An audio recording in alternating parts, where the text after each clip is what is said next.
నాకు దేవుడి మీద పెద్ద నమ్మకం లేదండి. నాన్నగారు వచ్చి ఇందాక హనుమ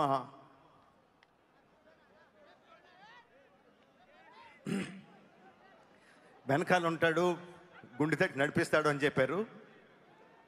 ఇలా అయిన వెంటనే కోపం వచ్చింది, ఇదేనా నడిపించేది అని.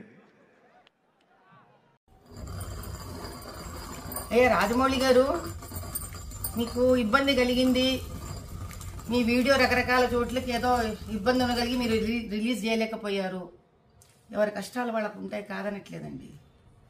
కానీ ఆంజనేయ స్వామి వినకుండి నడిపిస్తాడు అని మీ నాన్నగారు అన్నారు.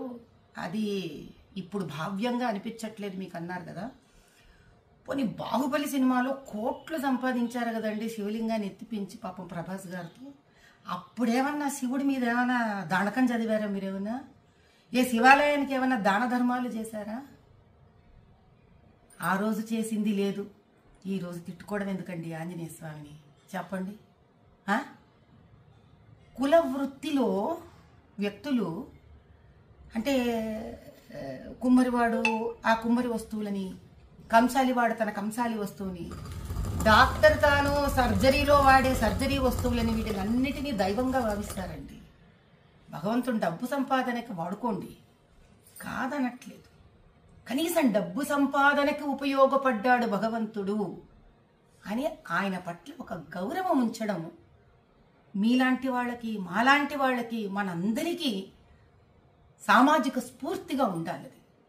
ఎందుకంటే ప్రజలు మనని చూసి మన మాట విని చైతన్యవంతమవుతారు.